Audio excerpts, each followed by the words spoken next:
Olá, bando de bonzinho estudioso, bem-vindo a mais um LES, a sua lição da Escola Sabatina em áudio e em vídeo aqui no YouTube.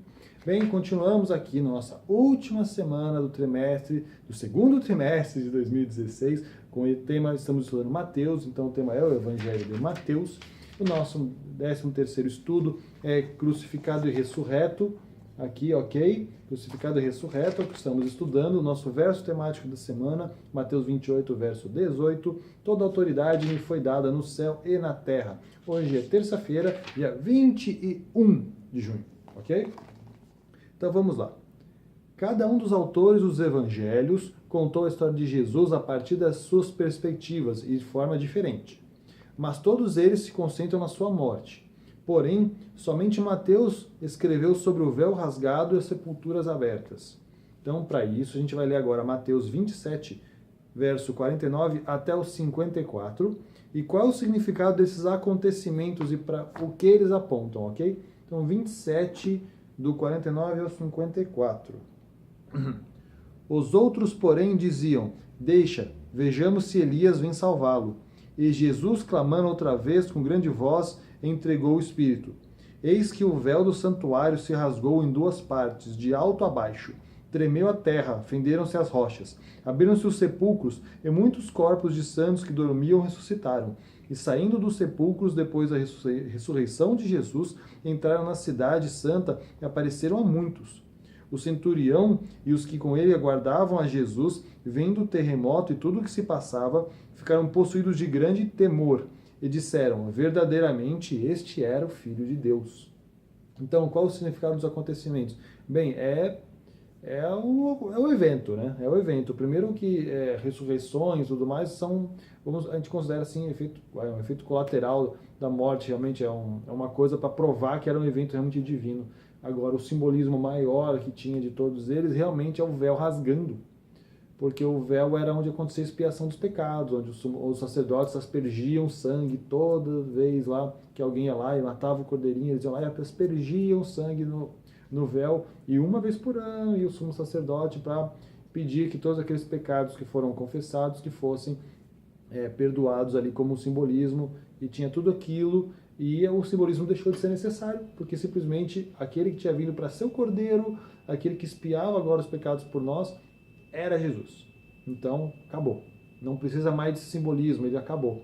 Então, é isso que aponta um pouco, lembra um pouco todo esse evento ter acontecido, realmente da importância que era Jesus, mostrou o centurião sentindo medo do que tudo que aconteceu, é um evento que ajudou também no reconhecimento, porque daí em diante começariam muitas outras coisas importantes a acontecer. Cristo morreu logo depois que a turba, não entendendo as palavras de Jesus, havia zombado dele, por ter chamado Elias para vir salvá-lo. A zombaria deles foi outro exemplo poderoso, mas triste, de como Jesus foi mal interpretado por muitos no seu próprio povo. Mateus registrou que a cortina do templo se rasgou de alto a baixo. O simbolismo é inequívoco. Havia começado uma nova era na história da salvação.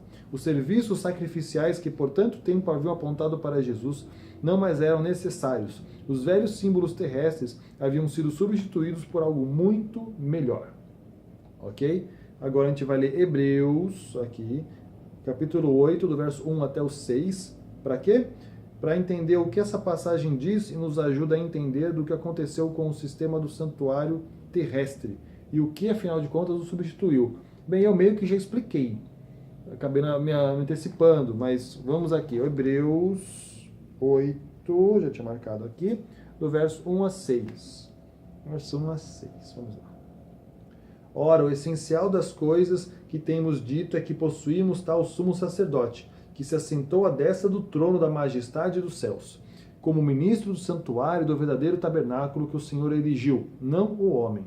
Pois todo sumo sacerdote é constituído para oferecer assim dons como sacrifícios, por isso era necessário que também esse sumo sacerdote tivesse que oferecer. Ora, se ele tivesse na terra, nem mesmo sacerdote seria, visto existirem aqueles que oferecem os dons segundo a lei, os quais ministram em figura e sombra das coisas celestes, assim como foi Moisés divinamente instruído quando estava para construir o tabernáculo. Pois diz ele: vê que faças todas as coisas de acordo com o modelo que te foi mostrado no monte. Agora, com efeito, obteve Jesus ministério tanto mais excelente, quanto é ele também mediador de superior aliança, instituída com base em superiores promessas. Ok? Então aqui novamente a gente tem agora um texto de Hebreus dizendo um pouco daquilo que eu falei na primeira pergunta já, que é que Jesus passou a ser o nosso mediador, Jesus passou a ser o simbolismo, Jesus era o Cordeiro, ele já havia morrido, então aquilo tudo que existia na terra, que era um símbolo do que tinha sido mostrado no céu para Moisés, deixou de ser necessário, porque existia todo um ritual que tinha sido ensinado com simbolismo, havia sido cumprido, acabou a necessidade, não tem mais por que seguir com isso, porque agora cumpriu sua função. Tudo isso tinha uma função que já foi atendida. Então, basicamente é isso. Pode parar. Acabou. A necessidade disso, do simbolismo, da morte, era para vocês entenderem que alguém ia morrer pelos seus pecados e que isso tinha consequência. Ok, alguém morreu, teve consequência e vocês ajudaram a matar. Mateus registrou não só o fato de que o véu se rasgou, mas também que as rochas se fenderam, que as sepulturas se abriram e alguns dentre os mortos foram ressuscitados. Eventos que puderam acontecer apenas por causa do que Jesus havia realizado ao morrer pelo pecado como nosso substituto. Portanto, em Mateus, vemos acontecimentos que o antigo sistema em si nunca poderia ter causado. Abre aspas, é impossível que o sangue de touros e de bodes remova pecados, em Hebreus 10, 4. É claro que somente Jesus poderia tirar pecados. E para nós, o grande resultado da grande promessa decorrente do fato de Jesus tirar os nossos pecados é a ressurreição dos mortos. Sem essa promessa, nada temos.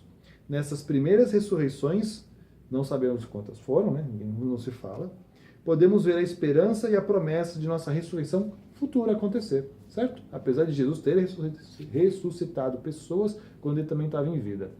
Ok? Então a gente tem ali essa promessa e nós temos o simbolismo então do santuário passando a ser apenas realmente a casa de Deus, não mais um local de expiação dos pecados. Certo? Bem, pessoal, ano bíblico. Salmos 40 a 45, ok? Salmos 40 a 45. Uma boa leitura, muito obrigado pela paciência e até amanhã. Se inscreve aí, dá o like se você quiser e muito obrigado. Tchau, tchau.